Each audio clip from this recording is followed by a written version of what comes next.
This chapter is The Road Not Taken from the book The Beehive. The author of this poem is Robert Frost. किसके द्वारा लिखा गया है The Road Not Taken? Robert Frost. ठीक है. और Robert Frost modern century के poet थे. Let's read about the poem.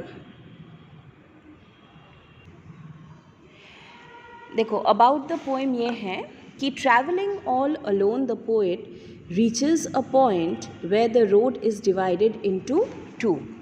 लेखक जो है जीवन के एक राह पे खड़े हैं जहाँ उनके सामने दो रास्ते निकलते दिखाई देता है. Now he is in a dilemma which road to take. वो बहुत ज़्यादा परेशान हैं. हाँ, माइंड मेकअप नहीं कर पा रहे हैं कि कौन से सड़क को लूँ, कौन से सड़क को अपनाऊँ, क्योंकि दोनों ही उनको बराबर के अपील कर रहे थे. आफ्टर अ शॉर्ट इंडिसाइसिवनेस, जब आप मन को बना नहीं पाते हो, करूँ ना करूँ, करूँ ना करूँ. He takes one of roads which looks green and untrodden. वो बहुत सोचने के बाद उस सड़क को चुनता है जो ज़्यादा ग्रीन है. ज़्यादा ग्रीन होने का मतलब क्या है कि लोग उसमें कम गए हैं, कम चले हैं. तो उन्होंने उस राह को चुना जो लोग कम गए हैं. The other road seem to him very much trodden upon. क्योंकि दूसरी जो सड़क थी उन्हें लगा कि उसमें लोग काफ़ी आना जाना किए हैं. He thinks that it will make a difference for him. उन्हें लगता है कि देखो, जब सब लोग उस सड़क में जा रहे हैं, क्यों ना हम उस सड़क में जाए जहाँ लोग कम गए हो सकता है मेरी ज़िंदगी में कुछ अलग हो, कुछ डिफरेंस आए.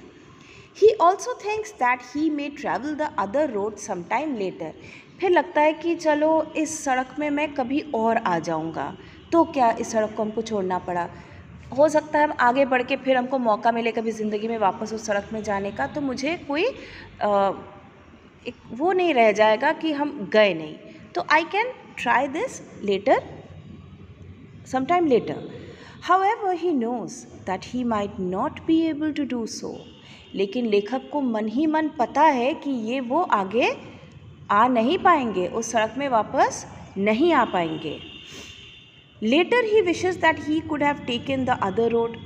या हो सकता है ज़िंदगी में उनके दिमाग में आए कि काश मैं दूसरे सड़क पे गया होता, हो सकता है मेरी ज़िंदगी में वो कुछ और मायने लेके आता. But life has no retakes. Retakes means दूसरा चांस. ज़िंदगी किसी को दूसरा मौका नहीं देती. He also admits he can never know what would have happened to him if he had taken the other road.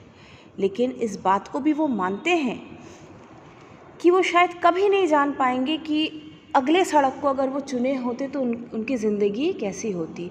तो बेटा, ये डायरेक्ट मीनिंग नहीं है सेंटेंस में. ये जो सड़क है ये आपके जीवन में जो डिसीशंस है, लाइफ में जो हम कुछ डिसीशन ले लेते हैं, बाद में या तो फल फूल जाते हैं या तो बहुत ही पछताते हैं. तो आज पोएट बहुत ज़्यादा दो मन में है कि करे क्या. ऐसा ना हो कि बाद में हमको पछतावा हो अपने उस डिसीशन पर. पोएट को कहीं ना कहीं लगता है, क्या होता है कि जब आप सोचते हो ना कि आज हम बीए कर लें, ठीक है, अगर नहीं समझ में आएगा तो बाद में कुछ और पढ़ लेंगे. लेकिन एक रास्ता दूसरे रास्ते को कनेक्ट करता है. आप अगर सोचो कि वापस आके उसको ठीक करके करेक्शन करके दूसरी चीज़ करोगे, आप नहीं कर पाओगे. आपके डिसीजन के मुताबिक आप जो रास्ता अपनाओगे वो रास्ता फर्दर आपको आगे ले जाता है. क्या पता उस मोड़ से और 4 मोड़ आ जाए, तो इस पे तो हम जा ही नहीं पाएंगे. तो ज़िंदगी में आगे जाके हमें हो सकता है सोचना ना पड़ जाए कि काश हम दूसरे रोड को लिए होते.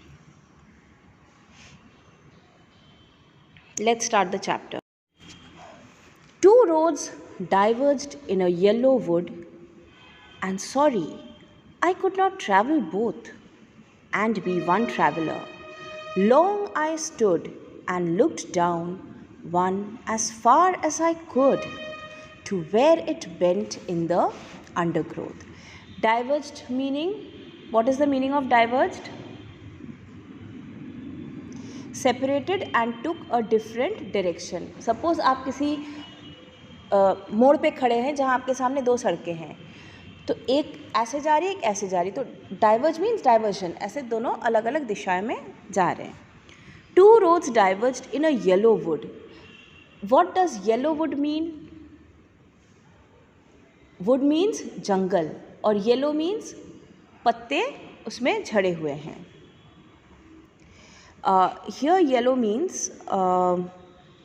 a forest in the autumn season when the trees drop their leaves. वहाँ जो होता है ना, वहाँ fall यानी कि autumn season को बोलते हैं, जिस समय वहाँ पतझड़ होता है और पूरा पूरा जंगल ना रेड और येलो हुआ रहता है. येलो मतलब भी पतझड़ का मौसम है. And sorry I could not travel both. लेकिन मैं एक इंसान हूँ, मेरे दो ही पैर हैं. सॉरी, मुझे दुख हो रहा है, बट मैं एक साथ दो रास्ते अपना नहीं सकता. And be one traveller long I stood and looked down one as far as I could. और मैं एक ट्रैवलर हूँ. हम लोग सब क्या है, हम लोग सभी तो एक एक ट्रैवलर हैं, है ना. तो ये हमारी लाइफ क्या है, वो एक जर्नी तो है. हमारे डिसीशंस यही तो रोड्स है कि कौन से सड़क को हम लेते हैं. तो एक ट्रैवलर होने के नाते मैं खड़ा रहा. I could not decide as to which road I should take so that I don't have to repent later. And look down one as far as I could. जितना मैं दूर तक देख सकता मैं देखता रहा. To where it bent in the undergrowth. वहाँ तक मेरी नज़रें गई जहाँ तक वो सड़क फर्दर और घने जंगल को मुड़ता हो. उसके बियॉन्ड में देख नहीं पा रहा था.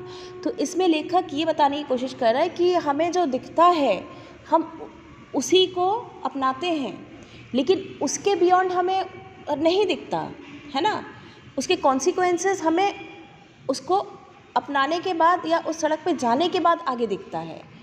तो जो चीज़ बोलते ना कि लोग दूरदर्शी होना चाहिए, बट कितना आप दूरदर्शी हो गए. कहीं ना कहीं मन में एक रह जाता है कि जब तक अच्छा हो रहा है अच्छा हो रहा है, बट अगर कुछ बुरा हो जाए तब नहीं लगता है कि काश हम ये डिसीजन हम ना लिए होते लाइफ में.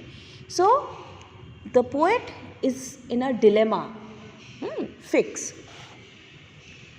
Then took the other just as fair. फिर बहुत सोचने के बाद मैंने दूसरे सड़क को चुना जो कि उतना ही खूबसूरत लग रहा था.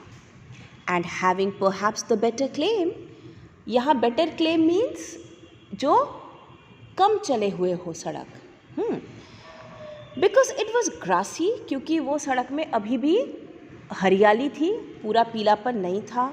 एंड वॉन्टेड वेयर मीन्स लोग उसमें अभी तक ज़्यादा चले नहीं हैं. यानी कि अक्सर लोग जो एक ही डिसीजन लेते ना, एक का देखा देखी, बहुत कम ही बच्चे जो हट के कुछ डिसाइड करते हैं. तो ये उनके साथ भी यही होता है. तो क्यों ना हम इस पथ को अपनाएं जो पथ हमें थोड़ा सा बेहतर लगा, लोग उसमें कम गए हैं. Though as for that the passing there had worn them really about the same. Means यहाँ के गुज़रने वाले राहगीरों ने दोनों सड़कों का समान रूप से उपयोग किया था, लेकिन फिर भी मैंने वो सड़क चुना जो थोड़ा कम उपयोग किया था. And both that morning equally ले.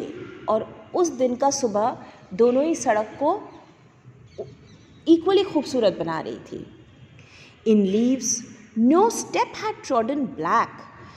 और जो ज़मीन पे पत्ते गिरे थे, अगर कोई ट्रैवलर उसमें पास करेगा तो पत्ते उसमें सड़ जाएंगे ना, ब्लैकिश हो जाएंगे. And both that morning equally lay in leaves no step had trodden black. अब तक कोई वहाँ से चला नहीं था. Oh I kept the first for another day. मैंने उस रोड को किसी और दिन के लिए छोड़ दिया कि मैं कभी और आऊँगा. Yet knowing how way Leeds on two way. लेकिन मेरे दिमाग में ये बात थी कि एक बार अगर एक सड़क में मैं चला गया तो वही राह मुझको किसी और राह पे ले जाएगा। मुझे पता था मैं कभी वापस नहीं आ पाऊँगा, लेकिन फिर भी एक दिमाग में मैंने रखा कि बाद में आऊँगा, हो सकता है अपने आप को बहलाना हो। आई doubted if I should ever come back. फिर मेरे को डाउट हुआ कि क्या मैं कभी वापस इसमें आ पाऊँगा। I shall be telling this with a sigh.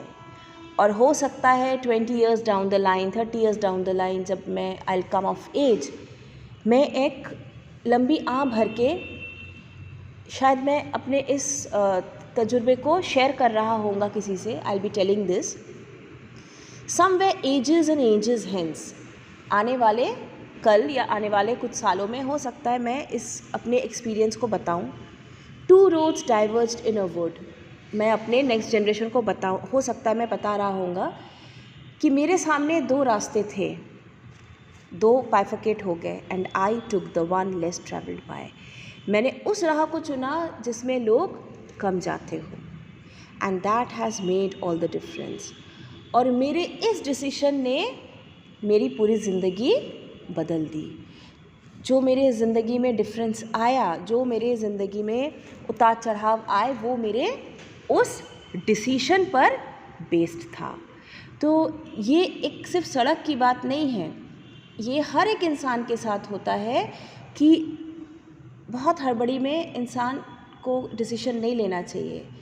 और पता है हर के सामने 2 ऑप्शंस 3 ऑप्शंस आते हैं। एक लाइन लेते हुए बंदा बहुत बार सोचता है कि वापसी नहीं है इसमें। क्या पता आगे के जनरेशन को मैं बैठ के बताऊं कि मैंने क्या क्या अच्छा किया। अगर मेरे साथ अच्छा हो तो मैं ज़रूर बताऊंगा, अगर मेरे साथ बुरा हुआ, तभी ना पोइट कह रहा है कि आई will be telling coating this with a Sai. Sai means दुख भरी आ भरते हुए मैं शायद कह रहा होऊंगा कि जो मैंने डिसीजन लाइफ में ले लिया उसी का आज ये फल है। Let's end the chapter. I will come up with the question answers, ठीक है, हम ऑनलाइन भेज देंगे। But you people attempt the exercises, जितने एक्सरसाइजेज इसको अटेम्प्ट करो, और बाकी कुछ questions I will forward it online, please check.